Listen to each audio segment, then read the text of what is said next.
Salut tout le monde, et voilà, ça y est, j'ai enfin vu Tenet. Mais avant d'aborder la critique, je voudrais d'abord commencer la vidéo par dire un grand bravo et un grand merci à Warner Bros et Christopher Nolan d'avoir eu le courage de prendre le risque de sortir leur film dans les salles de cinéma. Un grand bravo à eux de ne pas avoir cédé à la panique générale, à la panique ambiante, de ne pas avoir cédé aux pressions qui se sont exercées sur eux durant tout l'été pour les inciter à sortir leur film directement en streaming. Et oui, parce qu'à un moment donné, il était question que Tenet sorte sur HBO Max à la télé. Donc c'était pas gagné, mais heureusement Christopher Nolan a tenu bon, a maintenu son cap et aura finalement réussi à sortir son film comme il le souhaitait, c'est-à-dire dans les salles obscures, et avec seulement un mois de retard. Voilà, un mois de retard. Pourtant, il y avait déjà des gens qui étaient prêts à renoncer à sacrifier l'expérience en salle de cinéma pour balancer directement le film en streaming, quitte à ignorer complètement la volonté d'un artiste, d'un réalisateur qui avait pensé et construit tout son film pour le grand écran. En même temps, tout ça, ça ne m'étonne pas trop, puisqu'aujourd'hui, j'ai l'impression qu'on n'en a plus rien à foutre de savourer une œuvre, mais qu'on veut juste consommer et consommer du contenu. Heureusement, il existe encore certains studios qui ont un minimum d'intégrité artistique et qui considèrent la fabrication d'un film comme un art qui doit se voir sur grand écran. Et oui, même à Hollywood, où tout repose essentiellement sur l'argent, c'est vrai, eh bien, il subsiste malgré tout une once d'éthique chez certaines personnes qui respectent encore les exploitants de salles, qui respectent encore le travail des artistes, des auteurs, à l'inverse d'un autre studio aux grandes oreilles qui, lui, n'en a absolument plus rien à foutre de la valeur artistique de ses œuvres, du moment que ça se vende rapidement comme un vulgaire produit. Voilà, désolé pour ce petit prêchi-prêcha introductif, mais il fallait que ça sorte, voilà, ça c'est fait. Maintenant, qu'est-ce que vaut le film Tenet ? Eh bien, je dirais que c'est un film qui avance, qui recule, qui avance, qui recule. Comment veux-tu que je t'en... You talking to me? Well, who the hell else are you talking to? Talking to me? Well, I'm the only one here. Alors bien évidemment, je ne vais pas vous spoiler, de toute façon il y a une partie spoiler à la fin de la vidéo, et puis même si j'avais voulu vous spoiler, je pense que vous n'auriez pas compris le quart du tiers de ce que je pourrais vous dire. Bref, ceux qui me connaissent, vous savez que je suis un très gros fan de Christopher Nolan. J'ai même fait une vidéo récemment sur la chaîne où j'ai fait un top 10 de tous les films de Christopher Nolan, en expliquant qu'en vérité, j'ai aimé tous ses films, à des degrés différents bien sûr, mais j'ai aimé tous ses films. Donc, vous vous en doutez, j'attendais Tenet comme le Messie, quoi. Je l'attendais comme un dingue, voilà, c'était un des films les plus attendus de l'année. Et je suis ressorti de la salle un peu partagé. Et ouais, première fois que ça me fait ça après un film de Nolan, j'étais dégoûté. C'est pour ça que j'ai envie de quand même donner une seconde chance au film, de le revoir, parce que voilà, j'ai besoin d'être sûr de mon avis. Mais là, comme ça, à chaud, après un premier visionnage, je suis pas ressorti totalement convaincu. J'ai l'impression d'être passé à côté de pas mal de choses. J'ai l'impression même que le concept du film ne fonctionne pas toujours, ou alors c'est peut-être les limites de mes capacités intellectuelles qui m'ont empêché de bien décrypter la mécanique physique du concept temporel, je ne sais pas, mais en tout cas un conseil que je vous donne, c'est que quand vous rentrerez dans la salle, mettez bien votre cerveau en puissance maximale et restez bien concentré, parce que si vous êtes distrait ne serait-ce qu'une seconde, vous risquez d'être largué d'office. Voilà, après on va pas reprocher à un cinéaste de nous faire réfléchir, voilà, ça serait quand même dommage, mais avec Tenet, est-ce que Nolan n'est pas allé un peu trop loin ? Bon, déjà pour commencer, je dirais que le film est magnifiquement shooté. Voilà, j'ai eu la chance de le voir en Projopress, en IMAX, donc visuellement, je m'en suis pris plein la tronche. C'est du très très grand spectacle qui prend tout son sens évidemment sur grand écran au cinéma, ça c'est clair et évident. Les images sont d'une ampleur incroyable, avec des plans aériens, des plans larges, grandioses qui magnifient les environnements et leur donnent une profondeur exceptionnelle. Et ça dès le prologue, qui commence le film un peu comme le début de The Dark Knight ou The Dark Knight Rises, avec quelque chose de très fort tout de suite. Tenet, c'est probablement ce que Christopher Nolan a fait de mieux en termes d'action, voilà, pour moi il est monté encore un cran au-dessus. Les combats, les cascades, les chorégraphies sont puissantes, viscérales, lisibles, tout en restant ancrées dans une certaine forme de réalisme. La scène de l'avion qui se crache dans un hangar et qu'on voyait déjà dans la bande-annonce est super impressionnante, tout simplement parce qu'il n'y a pas de CGI, il n'y a pas d'effets spéciaux. Le gars a vraiment défoncé un avion.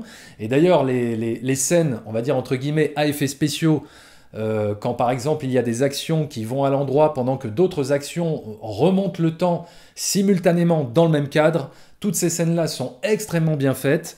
On ne sent pas le trucage, on ne sent rien, on va dire que c'est invisible et ça paraît totalement authentique. Alors si je devais résumer Tenet, sans vous spoiler évidemment, je dirais que c'est l'histoire d'un agent secret qui doit empêcher l'arrivée d'une troisième guerre mondiale venue du futur avec des éléments qui peuvent inverser le temps et nous faire disparaître.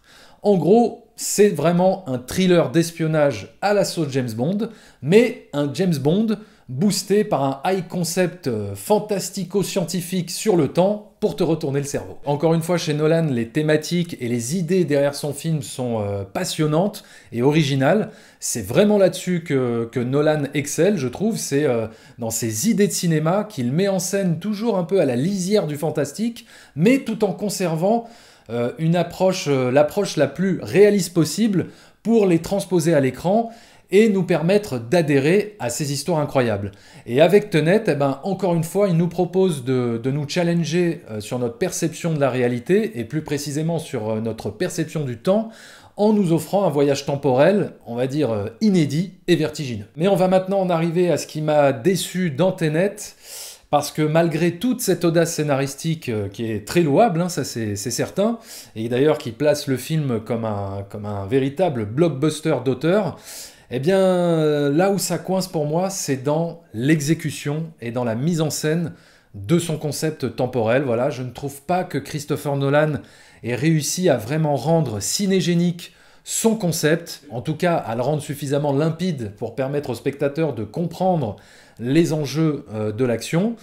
C'est-à-dire que oui, on comprend très bien, on va dire, la grande histoire, on comprend très bien l'enjeu principal du film, on arrive à suivre l'histoire.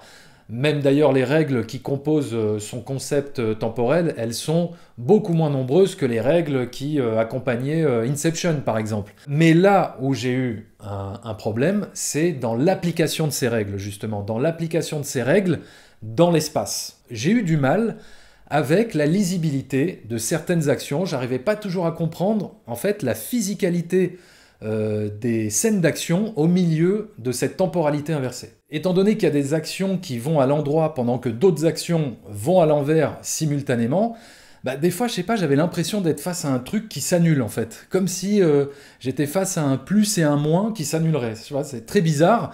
Du coup, j'avais du mal à vraiment m'impliquer dans les enjeux. Et au bout d'un moment, ça peut vite devenir gonflant, quoi. Alors que dans un film comme Inception, qui est un petit peu similaire sur certains points, je trouvais qu'il arrivait à rendre son concept suffisamment ludique et amusant pour permettre au spectateur de suivre toute son intrigue, toute son histoire. Alors que là, dans Tenet, je trouve pas qu'il ait réussi à rendre son concept temporel vraiment amusant et compréhensible. C'est plus confusant qu'autre chose. Alors je sais pas, peut-être que dans mon cerveau il y a quelque chose qui ne s'est pas débloqué, mais des fois j'avais quand même l'impression d'être face à un problème de maths, enfin d'être face à un cours de physique quantique avec une équation de malade mental dont personne ne m'aurait donné les clés pour comprendre le raisonnement.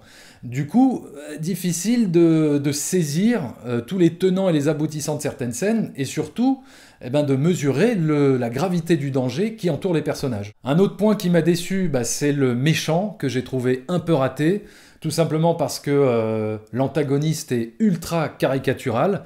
Il est joué par un Kenneth Branagh en mode milliardaire russe, qui est très méchant, voilà, très très méchant, qui joue toujours son personnage sur la même note, voilà, avec une tête de méchant pas content, c'est presque unidimensionnel, il en devient même des fois ridicule, tellement son jeu est sans aucune nuance ou subtilité.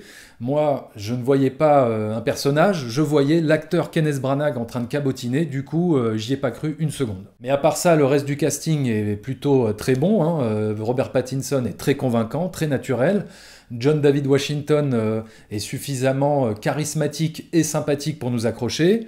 L'actrice Elizabeth Debicki joue plutôt bien, c'est d'ailleurs même elle qui constitue le cœur émotionnel du film. Bon, dommage qu'elle dégage une beauté si froide et si glaciale qui rende ses émotions un peu fades, je trouve. Un élément très important dans les films de Nolan, c'est évidemment la musique. Or là, c'est un peu la déception.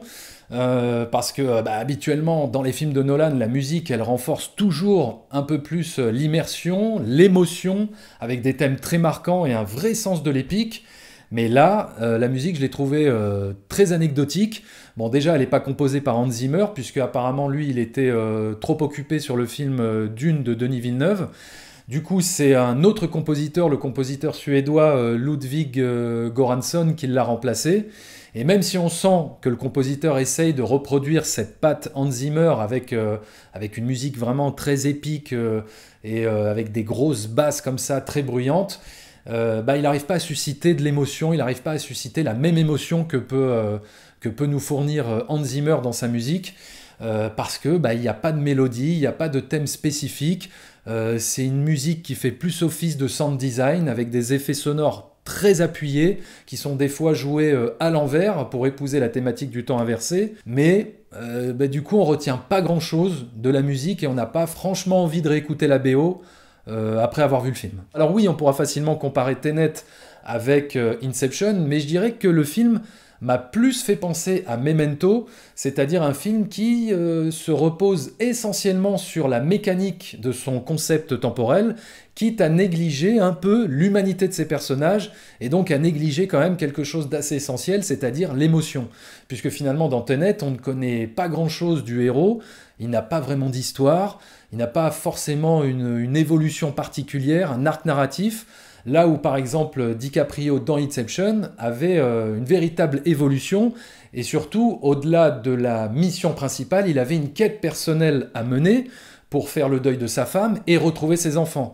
Voilà, ce petit quelque chose qui relève de l'intime et qui apportait un vrai plus dans l'histoire. Alors que là, dans Tenet, le héros n'est motivé que par sa mission. Il n'a pas de fonction autre que mener à bien sa mission.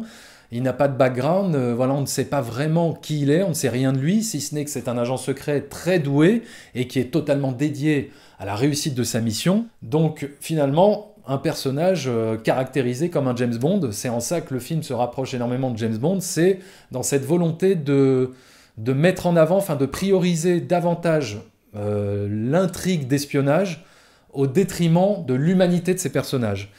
Mais bon, heureusement, l'acteur John David Washington est suffisamment charismatique et sympathique pour nous donner envie de suivre ses aventures. Donc au final, oui, c'est vrai, un peu déçu après ce premier visionnage.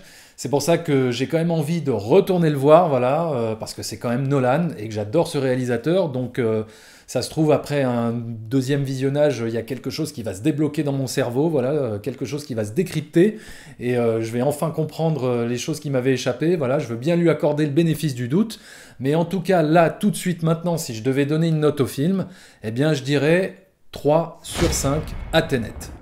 En tout cas, une chose est sûre, c'est que Tenet, c'est un film à découvrir absolument sur grand écran, ça c'est clair et net. Alors attention, maintenant on va aborder une petite partie spoiler. Donc attention, spoiler dans 3, 2, 1. Voilà, alors moi ce que j'ai aimé, c'est la finalité du film qui nous dit que l'humanité a tellement merdé que le futur se venge en inversant le cours du temps pour nous faire rebrousser chemin. Une façon de nous dire qu'on mériterait de faire marche arrière si l'évolution humaine ne va pas dans le bon sens. J'ai trouvé ça assez intéressant puisque finalement, après Inception et Interstellar, c'est encore une nouvelle façon de nous montrer que le temps est notre pire ennemi, et ça montre aussi que pour Christopher Nolan, le temps c'est vraiment l'antagoniste numéro 1 dans son cinéma. Et quelque part, c'est peut-être pour ça que Christopher Nolan, c'est quelqu'un qui refuse des fois un peu le progrès technologique. Comme vous savez, il veut toujours tourner en pellicule, il refuse de tourner en numérique. L'évolution, le progrès technologique, pour lui, ça symbolise quelque part le passage du temps, et vu que le temps, c'est quelque chose qui l'angoisse énormément, c'est pour ça que, il est peut-être réfractaire à tout ce progrès technologique qui lui rappelle que le temps passe. Une autre obsession qu'on peut noter dans le film, c'est la thématique de l'enfant perdu. Ça fait déjà 3 fois qu'on voit apparaître cette thématique dans son cinéma, avec Inception, Interstellar et maintenant Tenet. Comment récupérer son enfant, jusqu'où on est prêt à aller pour retrouver ses enfants. Lui qui est père de plusieurs enfants, Christopher Nolan, ça doit être quelque chose qui doit le travailler, quelque chose qui doit l'angoisser, je ne sais pas. Il a peut-être peur de ne pas être un père à la hauteur, ou alors de trop délaisser ses enfants, de les perdre, je ne sais pas, à cause de son métier de cinéaste, ou quand il part en tournage. Et puis je voulais parler de la scène finale, en mode Call of Duty, parce que là, encore une fois, j'ai pas tout compris du fonctionnement, hein. On a une équipe rouge qui part à l'endroit dans le temps et une équipe bleue qui rebrousse le temps, qui part à l'envers simultanément. Mais à quel moment l'équipe qui rebrousse le temps part? À quel moment cette équipe démarre en fait? Et bon voilà, donc j'ai pas tout compris, donc si quelqu'un peut m'expliquer clairement le fonctionnement, je suis preneur. Et en fait, à un moment donné, je me suis même posé la question de l'intérêt de montrer deux personnes qui s'affrontent simultanément dans des temporalités inversées. Même s'ils ne vont pas dans le même sens, j'arrive pas à comprendre la plus-value en termes d'action, j'arrive pas à voir ce qu'il y a d'excitant cinématographiquement à montrer deux personnes qui s'affrontent, mais dans des temporalités inversées. Puisqu'au final, à l'écran, ça reste deux personnes qui se bastonnent, qui se combattent, quoi. Ce qui aurait été intéressant, c'est de nous montrer en quoi c'est un atout ou un désavantage d'aller dans un sens ou dans l'autre. Mais j'ai pas trouvé que le film nous montrait clairement ça, quoi. Bref, c'est pour ça que de toute façon j'ai besoin d'aller revoir ce film une deuxième fois, histoire d'être sûr, histoire de savoir s'il fallait vraiment travailler à la NASA pendant 30 ans pour tout capter. Voilà, n'hésitez pas à me dire ce que vous avez pensé de Tenet dans les commentaires. Est-ce que vous avez aimé? Est-ce que vous avez adoré? Est-ce que vous avez détesté? Où est-ce que vous le placez dans votre classement des films de Christopher Nolan? Moi, aujourd'hui, je ne sais pas tellement où le placer. J'attends de le revoir une deuxième fois. Mais une chose est sûre, c'est que pour l'instant, il ne fait pas du tout partie du trio de tête, on va dire. Mais voilà, en tout cas, j'attends vos retours, j'attends vos commentaires, on en débat, on en discute toujours dans la bonne humeur et la bienveillance. Et moi, j'ai envie de vous dire, rendez-vous prochainement pour de nouvelles aventures sur YouTube. Et d'ici là, bien évidemment, continuez à fréquenter les salles obscures, elles en ont bien besoin. Ciao!